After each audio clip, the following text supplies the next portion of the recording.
Our new lesson for today is about integral and zero exponent.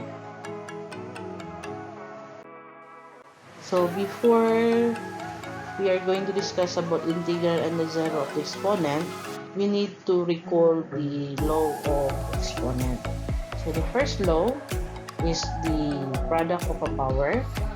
So a product of a power is a to the power of m times a to the power of n. Ibig sabihin daw, pag same daw yung base natin, i-add lang daw natin yung exponent. So for example, meron tayong a to the power of 3 and then times a to the power of 2 is equals to a 3 plus 2 which is equals to a to the power of 5. So next law of exponent is we have the quotient of a power. So pag meron daw tayong quotient na power, i-minus daw natin ang exponent if m is greater than n. So for example, we have here a to the power of 5 over a to the power of 2. So since 5 is greater than 2, you will have here a to the power of 5 minus 2. So this is equals to a to the power of 3. So yung isa naman, if m is lesser than n. So m is lesser than n. For example, if we have here a to the power of, let's say, 4 and then over a to the power of let's say 7, we have here, so since mas malaki si 7 kaysa kay 4, so magiging 1 over a to the power of 7 minus 4, or this is equals to 1 over a to the power of 3. So next is we have here power of a power. So meron tayong base here with an exponent m. I-multiply lang daw natin yung exponent sa labas ng parentheses. So magiging m times n. So for example, if we have here a to the power of 3 and then times the power of 2, we will have here a 3 times 2 which is equals to the power of 6. So next is we have here power of a product. Meaning, ang base natin is 2 variable. And then yung exponent daw natin, i-distribute lang daw natin doon sa dalawang variable. So kaya naging a to the power of m and then b to the power of m. So for example, meron tayo dito a times x. Then we have here 3 here. To distribute lang natin, you will have a to the power of 3 and then x to the power of 3. So next is we have here power of a quotient. So pag sinabi mong power of a quotient, yung base natin is a fraction. Ang m natin, which is the exponent, i-distribute daw natin sa numerator and denominator. Kaya naging a to the power of m over b to the power of m. So for example, I have here x over y to the power of 8. So you will have x to the power of 8 over y to the power of 8. So we have now the zero exponent. So in the zero exponent says that any number or variable a where a should not be equals to 0. So a to the power of 0 is equals to 1. So for example, mayroon tayong 12x to the power of 0. So 12x to the power of 0, so this is equals to 12. So x to the power of 0 is equals to 1. So 12 times 1 is equals to 12. So next example is if we have 12x to the power of 0. So as you can see, nasa labas ng parentheses yung power natin, no? Then our base here is 12x.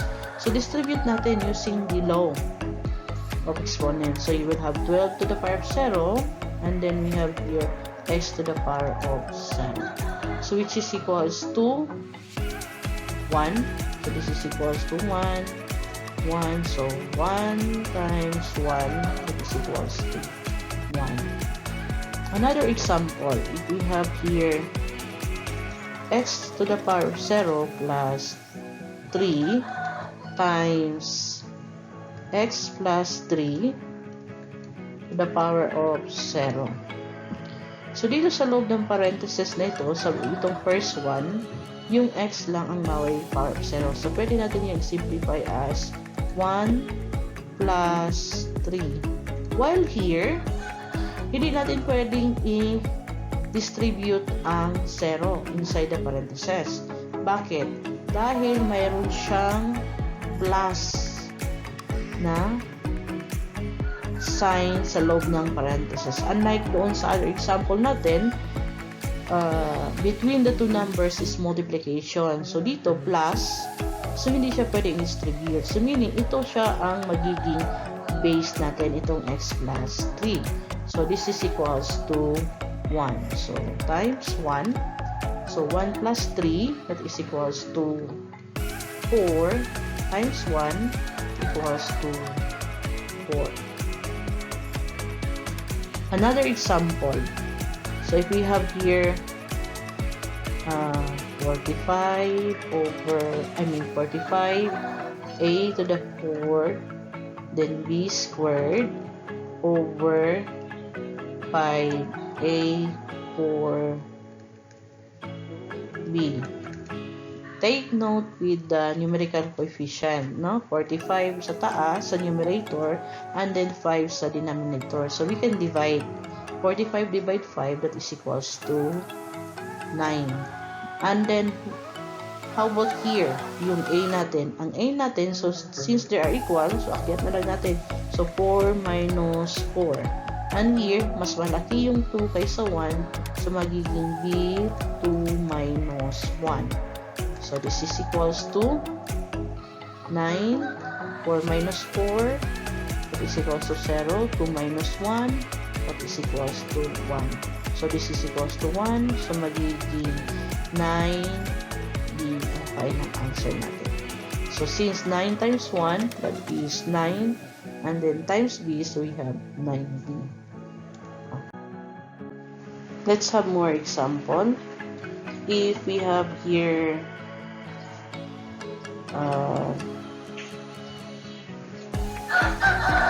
2a to the power of 0 plus 2a quantity, we have the power of 0 plus 2 to the power of 0a. So we can simplify as this one. The first one is 2a to the power of 0. So, this is equals to 1. Ito siya ang base natin. So, this is equals to 1. We have here itong 2 to the power of 0. This is equals to 1. So, ang ma-remain nan dyan is 2 times 1 plus 1 plus 1 times a. So, what is 2 times 1? That is 2. So, plus 1. 1 times a, that is equals to a. So, 2 plus 1, that is equals to 3 plus a. So, another example here, if we have here 4m times n minus p to the power of 0 over 4m to the power of 0. So, we can divide 4, divide 4, that is 1. 1 yan, no? And then, for this one, n minus p, so this is also equals to 1. So, we will have here n times 1. And then, sa denominator, we have n to the power of 0. This is also equals to 1. So, divide 1. So, 1 times 1 is 1. Divide 1, that is 1. So, ang na-remain lang dito is m. Okay, so next is we have here the integral exponent. So in the integral exponent, we will use the quotient of a power. So for example, if we have here x to the power of 4 over x squared is equals to x4 minus 2. So x4 minus 2, that is equals to x to the power of 2. Another one, we have here x to the power of 2 over x to the power of 4. So this is equals to 1 over x4 minus 2. Since our m here is lesser than n, so this is equals to 1 over x to the power of, equal to 1 over x to the power of 2. So another one, we have here an example, if 3x cubed y to the power of 6 over x to the power of 5 and then y to the power of 4. So we have 3. So ang quotient dito, numerical coefficient is 1. So 3 divide 1 is 3. And then, so as you can see, mas malaki si 5 kaysa kay 3.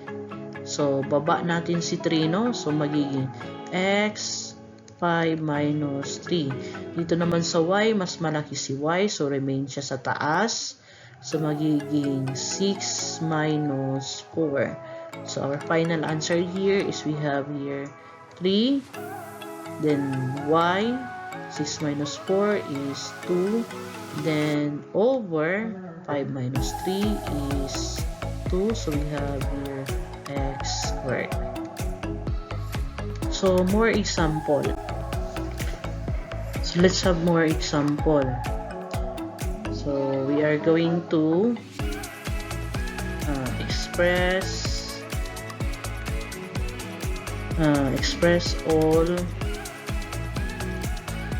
exponent to positive integers. Okay, so number 1, we have here 28 a to the power of 5 b to the power of 6 times c over 7 a to the power of 5 b 4 and then c cube. So first thing to do is we need to check kung pwede bang ma-divide yung numerical coefficient natin, yung numerator and denominator. So 28 divided 7, that is equals to 4, no?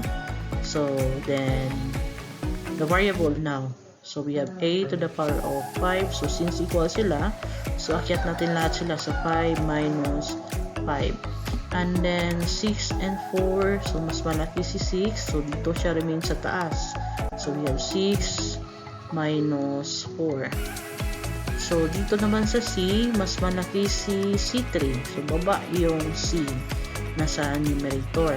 So 3 minus 1, so we have here 4, 5 minus 5, that is a to the power of 0, 6 minus 4, that is b to the power of 2, and then 3 minus 1, that is c to the power of 2. We know that a to the power of 0 is 1, so we will have 4 times 1, that is equals to 4. So b squared over c squared. So that is our final answer. So number 2 example. What if we have 5 minus 2 to the power of 5 times 3 to the power of negative 3 plus 5 plus 2, open and close parentheses, to the exponent of 0. So since here, this one here is expression of 5 minus 2, so simplify natin to. So magiging 5 minus 2, we have here 3 to the power of 5. Ito siya, times 3 to the power of negative 3. So, gawin natin positive. Para maging positive yan, ibaba natin yung exponent, no? 1 over 3 cube. And ito siya, 5 plus 2. So what is 5 plus 2? That is 7 to the power of 0. So now, as you can see, pareho na ito ng base. Ito siya, itong 3 here. At saka ito, pareho sila ng base. So pwede nating i-simplify na yan na ang magiging result niya is 3. Mas malaki yung 5 kaysa kay 3 sa baba. So magiging 5 minus 3 plus this one here, so 7 to the power of 0, that is equals to 1, so plus 1. So 5 minus 3 here, that is equals to 5 to the power of 2, so plus 1. 5 to the power of 2 is 25 plus 1, so that is equals to 26. So itong 5 to the power 2, that is not 5 times 2, it is 5 times 5, so that is equals to 25. Okay, let's have number 3 example.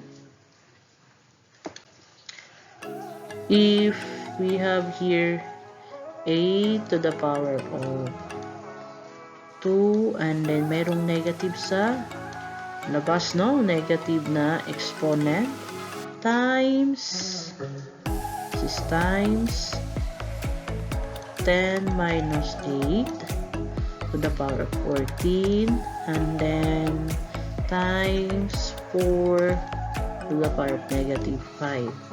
So ito siya, diba meron tayong power of a power. So pwede natin siyang gamitin yon. So power of a power, multiply mo lang si 2 kay negative 1. So what will happen? So magiging equals to a to the power of negative 2. So dito naman 10 minus 8. So what is 10 minus 8? That is equals to 10 minus 8 equals to 2 to the power of 14. And then times, okay, 4. So ito siya, negative ito. Negative yan. Magiging 1 over 4 to the power of 5. Okay? So next step. Ito siya, gawin natin positive. So this will become 1 over 8 to the power of 2 times 2 to the 14. And then ito siya, itong 2 to the 4 to the power of 5, pwede natin siyang express as 2 squared, diba? So, since pwede natin siyang express as 2 squared, so magiging value niya is 2 to the power of 10. Why 2 to the power of 10? Kasi may exponent man siyang 5 sa labas. So, multiply natin si 2 at saka si 5, kaya naging 2 to the power of 10. So, you would have here 2 to the power of 10. Okay, next step. Ito si 8. Si 8, pwede rin natin siyang i-rewrite as 2 cube, diba? 2 cube. Kasi 2 times 2, 4 times 2 is 8. So, mayroong square dyan sa labas niya. So, mayroong square dyan. So, magiging 2 to the power of 6. Okay. So, ngayon, pwede na natin isulat yung expression natin as 1 over 2 to the power of 6 times 2 to the power of 14 times 1 over 2 to the power of 10. So, as you can see, ito siya, pareho ng base, diba? So, we can add the exponent. So, you will have 1 over 10 plus 6 or 6 plus 10, that is the same. Then 2 to the power of 14. So that is equals to 1 over 2 to the power of 16 times 2 to the power of 14. Or this is equals to, mas malaki si 16 kaysa kay 14. So magiging 1 over 2 to the power of 16 minus 14. Or this is equals to 1 over 16 minus 14, that is 2 to the power of 2. So what is 2 to the power of 2? That is equals to 4. So ang answer, final answer nito is 1/4.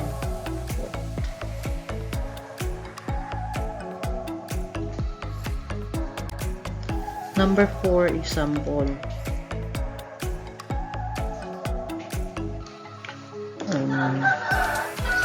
We have here 5 minus 2 to the power of 5 times 3 to the power of negative 8. Sorry for that, negative 8. And then plus 5 plus 2 equals to 0. First na gagawin, isolve muna natin yung nasa loob ng parentheses. So that is equals 5 minus 2. That is equals to 3 the power of 5. Okay. So ito naman, we have 3. So magiging 1 over 3 to the power of 8. Gagawin natin positive yung 8. Okay.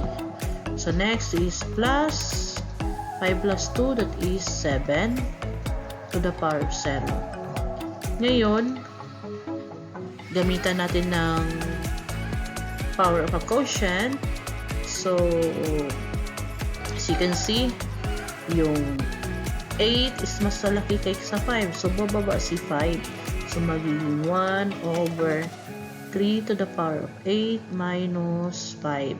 So, plus 7 to the power of 0, that is equals to 1. So, what is 8 minus 5? So, what is 8 minus 5? That is equals to 3 to the power of 3 plus 1. So, what is 1 over 3 to the power of 3? That is 1 over 27 plus 1. So, next is we need to find the LCD. So, our LCD here is 27. So, 27 divided 27, it is equals to 1. So, 1 times 1 is 1. So, plus 27 divide 1 is 27 times 1 is 27. And that is equals to 1 plus 27, that is equals to 28 over 27. So, this is our final answer. So, thank you for listening. I hope you can answer the given task on your handouts. Yung mga naka-encircle doon, yun lang ang answeran niyo. So, see you next time.